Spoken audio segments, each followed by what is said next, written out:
Part of this video was sponsored by Squarespace. This is the gulden. It was the Dutch currency for hundreds of years. Then it disappeared. Vanaf 2002 gaan we immers allemaal betalen met de euro. This was a shame. Not the euro, but the death of the design.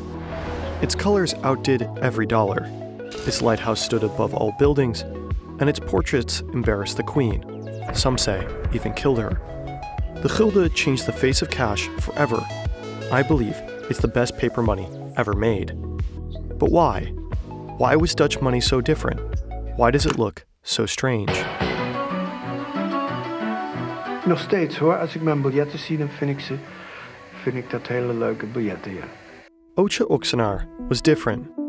He designed government-issued stamps with dramatic, playful colors. Then he used brand new techniques like computer-generated graphics to create complicated geometrical patterns. In the 60s, he made the Erflaters, a series of 5 portrait banknotes, Van de Vondel, a writer, Hals, a painter, Zweelink, a composer, De Ruiter, a naval commander, and of course, Spinoza. Together, they all look kind of odd. Oxenaar's faces look more like they belong in a comic than on a banknote. Dutch notes are very distinctive. They are unlike any other central bank's notes that I'm aware of. Visually very striking. I can imagine that not everybody likes them. When you think of money, you think of value, a medium for you to exchange one thing for another. But money is also branding. There are millions of tiny billboards spread across an entire country. It's a place where a nation shows what it stands for, a canvas to display national heroes and icons. So why do Oxenaars feel like he's making a joke? The notes had to have portraits on them of famous historical figures which would not create any political problems. Portraits are the most used images on currency, and they can be a bit touchy. For some, a nation is nothing more than the sum of its people. We use portraits to hold some up as lessons and inspiration. For others, though, portraits can lift up people whose value system is out of date, maybe even threatening. Statues, intentional or not, can be monuments to colonizers, slave owners, and authoritarians. Maybe the same could be said of the faces we put on currency. Should Andrew Jackson, a president and also slave owner, be replaced by Harriet Tubman, a slave emancipator? Should we avoid figures entirely? The genius of Oxenaar's designs is that it didn't matter. He neither avoided people entirely or kept them. He caricatured them. This is George Washington. Fuck yeah, president. And this is Michiel de Ruiter. Okay. If you live in a country whose banknotes scream, "Take me seriously," keeping or removing a portrait will always be a controversy. If you have banknotes that play the fool, well, then there's not much of a throne to fight over. The Erflaters changed portrait currency, but it's Oxenaar's second series that turned it on its head. He was asked to replace the 100 gulden and add a 50 and 250 banknote. For the 100, he replaces the naval commander, not with someone else, but with a bird. This was crazy. A snipe doesn't have ties to citizenship. It's a bird found in marshy land that happens to be in the Netherlands, but it is by no means the Netherlands. For hundreds of years, money was intimately tied to the faces of rulers, earth-changing scientists, and artists. Oxenaar played a joke on them all. He made the 100 gulden the first banknote in the Western world to no longer be a portrait, just a bird. With the 50 gulden banknote, he changed it up again. He proposes a sunflower, another object with no clear ties to a nation, but still an indirect homage to Van Gogh. The glue had made the bee fall off from the top onto the flower, as though it flew there. The 50 mark is horizontal. Some of its text is vertical. This tempts the owner to turn the bill around. You hand the cashier not money, but a flower. Finally, there's the lighthouse, Oxenaar's last and probably most beautiful banknote. Zie je in het bankbiljet dat er hele kleine lettertjes verwerkt zijn. Bijvoorbeeld in de naam van alle kustplaatsen waar vuurtorens staan. Hello?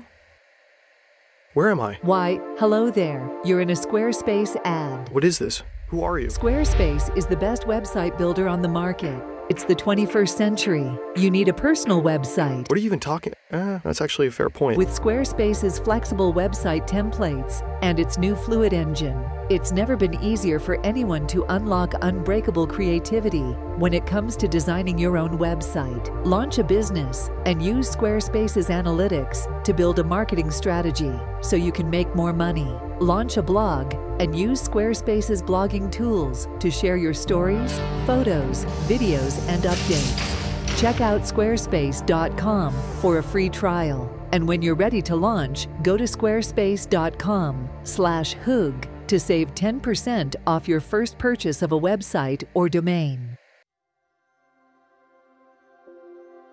Oxenaar wanted to make currency that symbolized the Netherlands without being a cliché. No windmills, clogs, cows, or tulips.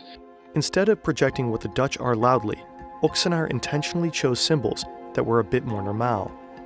He then took it a step further by converting these symbols into security features. Banknotes need to be secured against forgery. That's why banks will issue paper money with watermarks, so the bills are harder to copy. Oxenaar also designed watermarks, but they were different. Instead of heads or angels, Oxenaar chose animals. For the 100, the watermark is the head of a snipe. On the flower, it's a bee. And on the lighthouse, a dune rabbit. Als je nou wilt nagaan of een bankbiljet van 250 echt is of niet, wat kun je dan het beste doen? Nou, dan neem je het bankbiljet, je houdt het tegen het licht en dan zie je verschijnen een watermerk. Een schaduwwatermerk. Waarom? Omdat er lichte en donkere plekjes in zitten. Lichter en donkerder dan de rest van het papier. You can look through the note and you see a watermark that is a rabbit. It was a rabbit belonging to my girlfriend. Everybody has to walk around with my rabbit in their pocket. I like that. Kijk je eens langs het biljet en dan zie je een vogeltje zitten, een schoolekster. Dat is een plaatje wat eigenlijk bestaat uit tweeën. De voorkant is de helft en de achterkant is ook de helft van die schoolekster. En als je dat nou tegen het licht houdt, dan wordt het één compleet plaatje. On the 10 gulden bill and on the Spinoza are fingerprints. I put something personal into this, my fingerprint in the hair of one of the world's most important philosophers, Spinoza. Very unholy of me, not very nice. The smudge of a finger is so sloppy that no serious artist would dare to include it. Oxenaar did it anyway. By the time that the Dutch National Bank realized what they were, it was too late. A joke in the pockets of an entire population. That is the nice part of making banknotes. You can make monuments by the millions. He did the same for the lighthouse. In the beacon, he hid 3 women's names: his granddaughter, girlfriend, and friend. The engraver had included these names, also completely unknown to the Dutch National Bank. The combination of security features and Oxenaar's personal humor was a reoccurring theme. The smallest lettering that you see in that white square, well, this is meant so that when you are sitting somewhere in a private place like the toilet or somewhere like that, you have something to read. Another counterfeiting technique is microprinting. Banks will put tiny design-printed features onto a banknote. This makes it difficult for counterfeiters to reprint it accurately with a standard photocopying machine. This can be done by printing small lines of text, but that's kind of boring. It's a security feature that's just kind of slapped on to the design. The artist comes along, hands over his sketches, his ideas, and then they tell him, the design had to be changed, that's our job, we are responsible for security. Het is natuurlijk altijd voor elk technisch bedrijf een uitdaging om de wensen en de ideeën, de gedachten dus, van de ontwerper te kunnen verwezenlijken. It's one way of doing it, treating a banknote design and its security feature as separate jobs. But there is also another way. You make the security features an integral part of the design. I said I have to have unrestricted access to every detail, to every technique, to every secret, otherwise I cannot make a good design. I must know what the techniques are. The bank accepted this. You can add a bunch of small thin lines because it makes the banknote secure.